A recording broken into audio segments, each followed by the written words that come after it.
जो आज की हमारी स्टेटमेंट्स होती हैं और कमांड्स हैं, इसके बारे में हमने डिस्कशन करनी है कि ये होती क्या है। तो सिंपल वही लॉजिक है। अच्छा, सबसे पहले जो स्टेटमेंट्स और जो कमांड्स हैं, इन दोनों में एक छोटा सा डिफरेंस ये है कि जो कमांड्स होती हैं उसको हम लाइन नंबर के बगैर लिखते हैं, विदाउट लाइन नंबर लिखते हैं, कि वहां पर कोई लाइन नंबर नहीं होता, वहां पर डायरेक्ट आपकी वो इंस्ट्रक्शन काम करती है।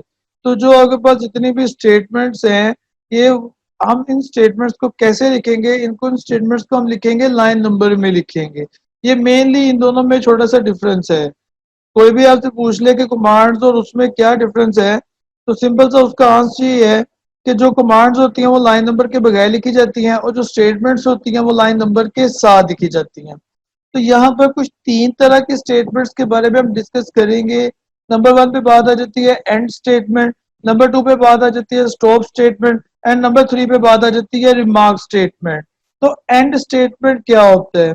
किसी भी प्रोग्राम को जब हम प्रोग्राम लिख लेते हैं, जब प्रोग्राम हमारा कंप्लीट हो जाता है, जब प्रोग्राम हमारे आउटपुट शो कर देता है, तो प्रोग्राम को एंड करने के लिए लास्ट पर आप लिखते हो एंड स्टेटमेंट। उस पर आप क्या लिखते हो? एंड स्टेटमेंट का यूज करते हो। इस एंड स्टेटमेंट की लाइन को पढ़ के किसी भी यूजर को ये चीज समझ में आ जाती है कि यहाँ पर आकर जो हमारा प्रोग्राम है वो क्या हो गया? टर्मिनेट हो गया। हमारा जो प्रोग्राम है वो क्या हो गया? खत्म हो गया है। हम पढ़ रहे थे एंड स्टेटमेंट के बारे में। तो प्रोग्राम में जब भी हमने कोई भी प्रोग्राम लिखते हैं, अच्छा ये जो मैंने ऑटो लिखा है ये ऑटो क्या है? तो यहाँ पर अगर मैं कोई भी प्रोग्राम लिखता हूँ, a is equals to 10, b is equals to 20, ठीक है, and c is equals to a plus b, d is equals to print c। यहाँ तक तो मेरा प्रोग्राम हो गया कंप्लीट। अच्छा, अब पढ़ रही थी एंड स्टेटमेंट के बारे में। एंड स्टेटमेंट जब हम लगा देंगे तो प्रोग्राम को पता चल जाएगा कि यहाँ पर आकर जो मेरा प्रोग्राम है वो टर्मिनेट हो गया है, जो मेरा प्रोग्राम है वो क्या हो गया? खत्म हो गया है। ठीक है। तो अगर आपको थोड़ा सा याद हो, जब हम स्ट्रक्चर पढ़ रहे थे उसका बेसिक का, तो वहां पर लिखा हुआ था कि अगर आप एंड स्टेटमेंट का यूज नहीं भी करते ना, तो फिर भी आपका प्रोग्राम रन हो जाएगा। लेकिन ये एक अच्छी हैबिट है, ये एक अच्छी बात है कि आप एंड स्टेटमेंट का यूज कर लो। वहां पर बेसिक स्ट्रक्चर में ये चीज देखी थी कि अगर हम एंड स्टेटमेंट का यूज नहीं करते और अगर मैं अभी से प्रोग्राम को रन कर दूं, तो मेरे प्रोग्राम की आउटपुट पे कोई भी फर्क नहीं पड़ेगा। अगर वो कहता, वहां पर उसने ये बात कही थी कि अगर आप इस एंड स्टेटमेंट का यूज करते हो तो ये एक अच्छी बात है, ये एक अच्छी हैबिट है कि आप एंड स्टेटमेंट का यूज करते हो, जिससे ये पता चल जाता है कि हमारा प्रोग्राम टर्मिनेट हो गया है। ठीक है, अब यहाँ से प्रोग्राम को रन करो। जैसे ही रन करोगे आपके सामने 30 शो हो गया। अगर आप इस एंड स्टेटमेंट का यूज नहीं भी करते तो फिर भी आपके आउटपुट पे कोई भी फर्क नहीं पड़ेगा। आगे बात आ जाती है रिमार्क्स स्टेटमेंट। रिमार्क्स आपने फर्स्ट चैप्टर में पढ़ी, तो ये ना कि रिमार्क्स से पता चल जाता है कि इस लाइन का क्या मतलब है। तो ऐसे ही आपने कोई प्रोग्राम लिखा और प्रोग्राम में आप ये बात में रिमार्क्स डाल दो। आप फॉर एग्जांपल प्रोग्रामिंग कर रहे हो और आपने कोई पहला प्रोग्राम लिखा और आपने लिख दिया जी this is my first program. तो वो रिमार्क्स नॉन एग्जीक्यूटेबल्स होती हैं, नॉन एग्जीक्यूटेबल स्टेटमेंट्स होती हैं, वो वाली स्टेटमेंट जिसपे आपकी कोई भी एग्जीक्यूशन नहीं होगी। अब मिसाल के तौर पर मैं यहाँ पे एक लाइन, यहाँ पर एक लाइन में एंटर कर लेता हूँ, 10 पर कर देता हूँ और बाद में यहाँ पे लिख देता हूँ रिमार्क्स। और रिमार्क्स के आगे लिख दो this is my first program. अब यहाँ पर देखो कि मैंने एक प्रोग्राम लिखा है जिसमें ए में वैल्यू 20 है, सी में 40 है, ठीक है, और डी में कितना है? और डी में कितना है? ए प्लस सी, ठीक है। तो यहाँ पर ये देखो मैंने ऊपर 10 वाली स्टेटमेंट में लिखा हुआ है REM, this is my first program. तो ये थी मेरे पास रिमार्क स्टेटमेंट। अब रिमार्क्स ने क्या किया? आपके इस 20 से प्रोग्राम को शुरू की है। और यहाँ पर एक और चीज गौर से देखो, मैंने लास्ट पे एंड स्टेटमेंट नहीं यूज की। और एंड जब स्टेटमेंट मैंने नहीं यूज की तो आपके प्रोग्राम पे कोई फर्क नहीं पड़ा, आपके प्रोग्राम ने आपको आउटपुट दी है।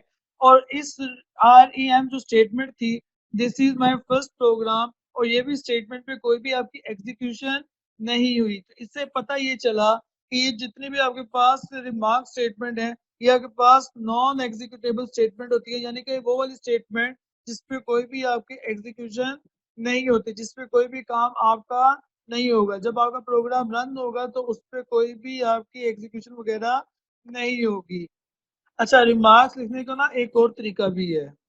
एक तो ये था ना कि आप REM लिख लो और आगे आप अपने रिमार्क्स को स्टार्ट कर लो। दूसरा मेथड ये है कि आप ये जो सिंगल कोटेशन होती है, इसके साथ भी रिमार्क्स यूज कर सकते हो। जैसे कि इस प्रोग्राम में बहुत अच्छे से आपको रिप्रेजेंट किया हुआ है कि 10 वाली जो लाइन है वहां पे लिखा हुआ है remark this program calculate the average of two numbers, और 50 वाली लाइन में लिखा हुआ है single quotation display the average.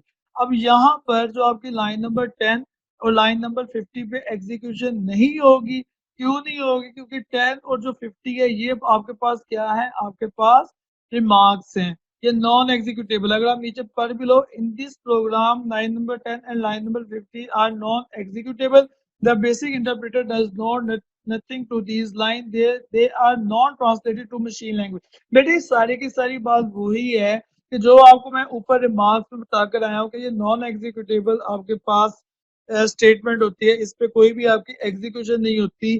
ठीक है, जितने मर्जी आप अपने प्रोग्राम में रिमार्क्स लिखो, अपनी आसानी के लिए रिमार्क्स लिख लो, इस लाइन का ये मतलब है, इस वाली लाइन का ये मतलब है, इस वाली लाइन का ये मतलब है, तो वो सारे के सारे रिमार्क्स आपके एग्जीक्यूट नहीं होंगे, वो नॉन एग्जीक्यूटेबल स्टेटमेंट्स होती हैं। तो यहाँ पर जो 10 वाली लाइन है और जो 50 वाली लाइन है, यहाँ पर आपकी एग्जीक्यूशन नहीं होगी। बात समझ में आई है या नहीं आई?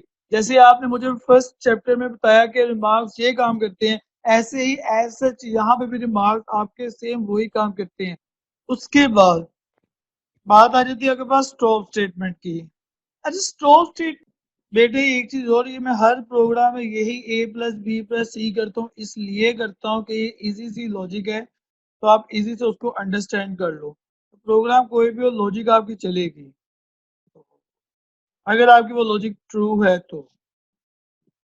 अच्छा, ये ऑटो कमांड मैंने यूज की है, इसको मैं खत्म करना चाहता हूँ। मैं एंटर करूंगा तो वो 70 आ जाएगा, तो मैं इसको खत्म करना चाहता हूँ, तो उसके लिए क्या मैंने शॉर्टकट की बताई थी, कैसे हम इसको रिमूव करेंगे? कंट्रोल C किया तो उसने मुझे ओके कह दिया, आगे लाइन नंबर ने शो किया। अब देखो मैं यहाँ पे करता हूँ रन, रन पर किया तो उसने मुझे कह दिया जी जो 40 वाली लाइन पर आके वो ब्रेक कर गया। तो मुझे ये बताओ कि अब हमने इससे आगे जाना है, क्योंकि हमने सारी कमांड्स पढ़ी हुई हैं, इसलिए आपको पता होना चाहिए कि ये क्या क्या काम करता है। हमने ब्रेक ब्रेक हो गया, 40 लाइन पे आके स्टॉप हो गया, अब हमने आगे 50 वाली लाइन पर एग्जीक्यूशन करवानी है, तो हम किस कमांड का यूज करेंगे? तो फिर तो यहाँ से काउंट का कमांड को यूज करो। जैसे मैंने कंटिन्यू के कमांड को यूज किया, वो इस स्टॉप से आगे है, और आगे सी में जो वैल्यू थी 20+10 30 किस में थी? सी में वैल्यू थी, तो यहाँ पर आगे मुझे 30 क्या करके उसने शो कर दिया। स्टॉप स्टेटमेंट जहां पर आपकी नहीं। स्टॉप स्टेटमेंट जहां पे आपकी लगी होगी, आप क्या करोगे? स्टॉप स्टेटमेंट क्या कर देगा? प्रोग्राम को रुकवा देगा, स्टॉप कर देगा। और काउंट स्टेटमेंट क्या कर देगा कि स्टॉप स्टेटमेंट जहां पे आपका प्रोग्राम ब्रेक हुआ होता है, उसके बाद में आने वाली स्टेटमेंट जितनी भी होगी काउंट स्टेटमेंट उस पे एग्जीक्यूशन करवा देगा। ये लिखा भी उसकी डेफिनेशन, अगर आप यहाँ से देखो, this command is used to continue program execution after a break, के ब्रेक जहां पर आपका प्रोग्राम ब्रेक हुआ होगा, जहां पर आपका प्रोग्राम रुका हुआ होगा, उसके बाद में आने वाली स्टेटमेंट जितनी भी स्टेटमेंट होगी उस पे क्या हो जाएगी? आपकी एग्जीक्यूशन स्टार्ट हो जाएगी। तो जरा गौर से देखो, ए में वैल्यू कितनी है? 20, बी में वैल्यू कितनी है? 10। तो उसके बाद सी इज इक्वल टू A+B, तो 20+10 कितना आंसर हुआ? 30।